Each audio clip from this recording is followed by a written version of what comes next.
When we get to Unbroken Con, our mission is to help thousands of people around the world transform their trauma into triumph and do it through a shift. What does that mean, Anthony? What does it mean? Not the how. We'll get into the how at Unbroken Con, but what does it mean to shift, brother? It's a shift is to pretty much go, here's the moment. And I love that statement that goes, no moment has any meaning but the meaning we place upon it, right? It's not to say that we're to discount anything that happens. We all have crazy things happen, but sometimes people get stuck at those things for a lifetime. If you look at any prison in America, 75% of the inmates are former foster kids like I was, right? So there's a lot of individuals that just never got past that hiccup.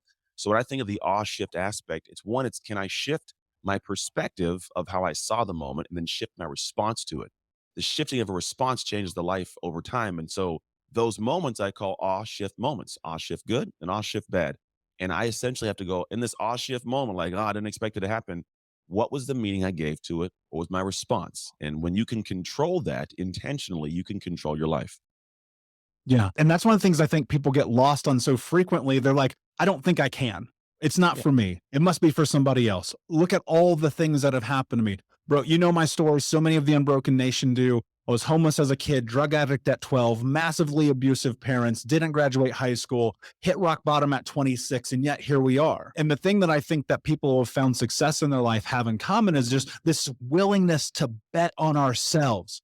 Anthony, how important is it for you to bet on yourself in this healing journey? Well, there's a statement that goes, a smooth sea makes not a skilled sailor.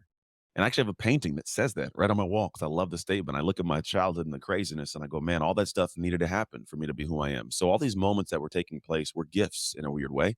And so I say that all to say, because of my ability to have navigated the hardships, I know inevitably we will all have our own problems. However, I bring me to my problems and that gives Mm, me comfort. And so the mentality that I live with is really based on I survived all that, man. We all have survived 100% of our hard days.